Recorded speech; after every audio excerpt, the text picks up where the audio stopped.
5 names disappeared from the Washington entry list before Alex Eala had even picked up a racket, and somehow that made the tournament harder to read, not easier.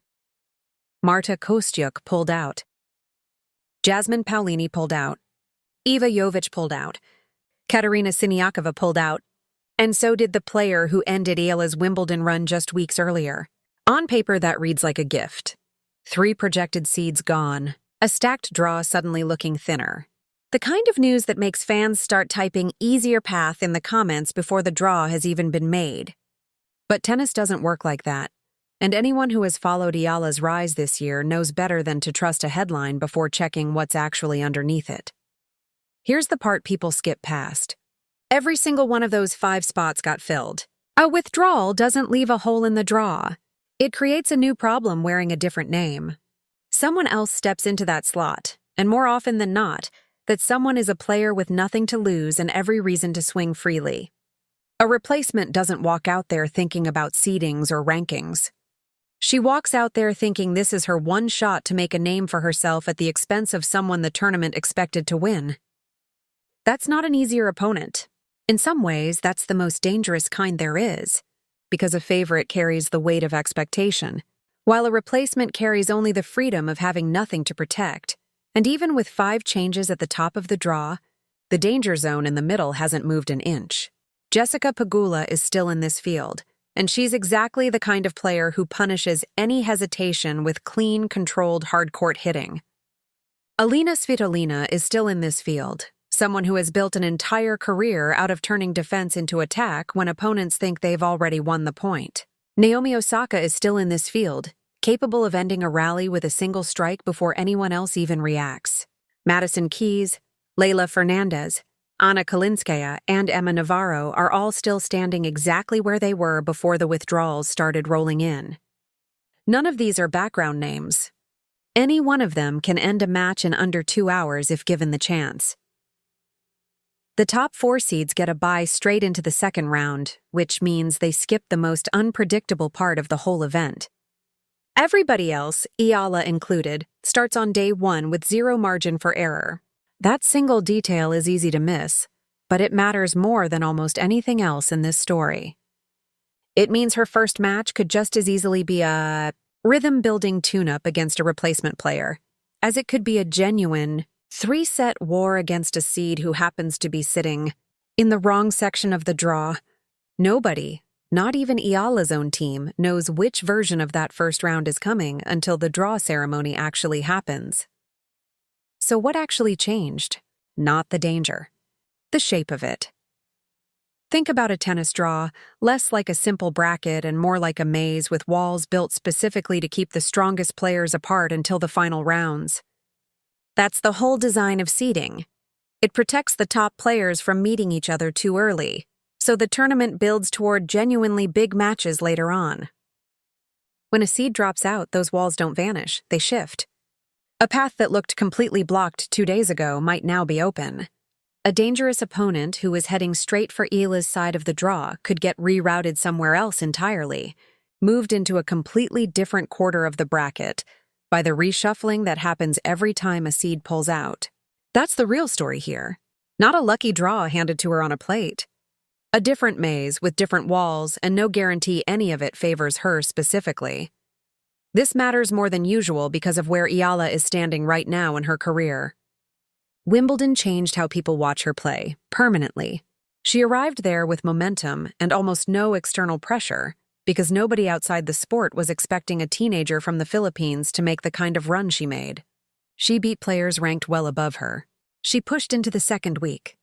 And by the time she walked off that court, the conversation around her had shifted from, is she ready for this level, to, how far can she actually go if things keep breaking her way?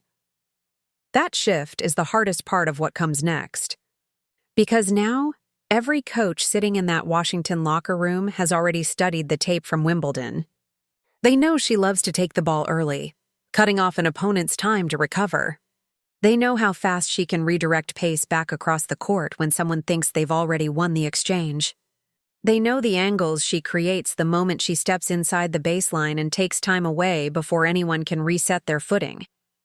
The surprise factor that carried her through grass simply doesn't exist anymore. What replaces it has to be pure execution, repeated over and over, because everybody in this field has already done their homework on exactly how she likes to play. And then there's the surface itself, which might be the single biggest challenge hiding underneath all the withdrawal talk. Grass rewarded her instincts perfectly. Low bounce, quick reactions, first strike tennis that punishes any hesitation from the other side of the net. Hard courts ask a completely different question of every player who steps onto them. The ball sits up higher after the bounce. Rallies stretch longer because there's more time to react. Opponents get extra time to find the exact patterns that grass used to hide from them entirely.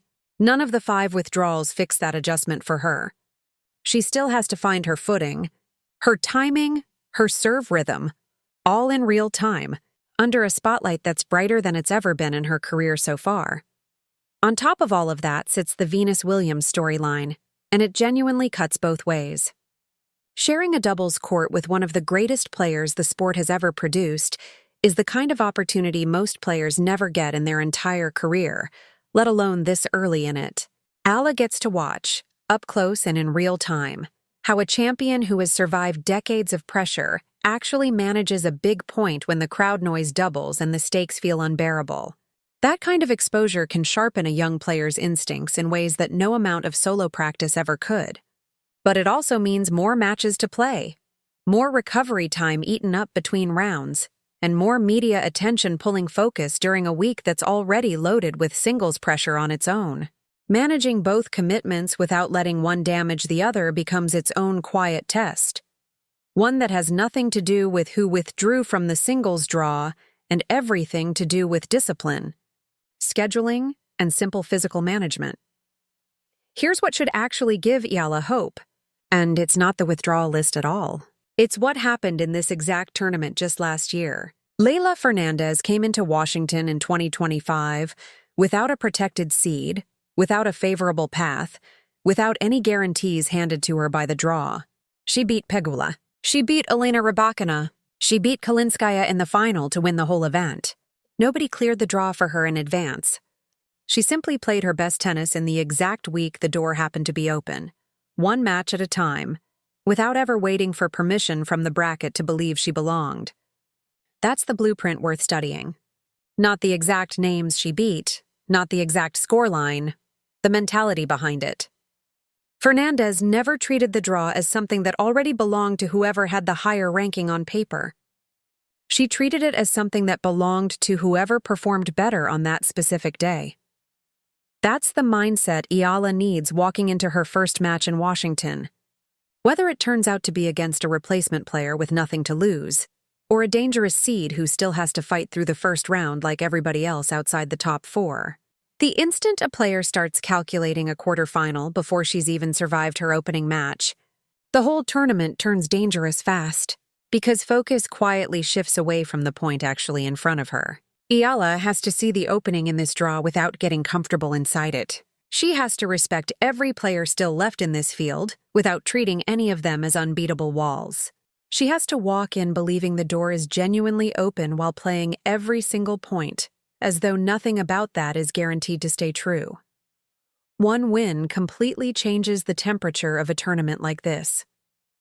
The court starts to feel familiar under her feet. The serve finds its rhythm without her having to force it. The noise around the draw and the withdrawals gets quieter with every round survived, and the player who started the week without any protection suddenly becomes the one nobody on the other side of the net actually wants to see standing across the court from them. That's the version of this story worth chasing. Not 5 withdrawals quietly turning into a favor, but one performance slowly turning into belief, match by match. Because nothing has actually been handed to Alex Eala here. The field is less top-heavy, sure. The walls of the maze have genuinely shifted, sure. But the racket still has to do the work when it matters. The feet still have to move first on every single point. The serve still has to hold up when the match gets tight, and everyone watching has already started talking about the round after next. Washington isn't a gift sitting in her lap. It's a test dressed up as one. And how Eala answers it will say far more about where her career is actually headed than the Wimbledon run ever did on its own.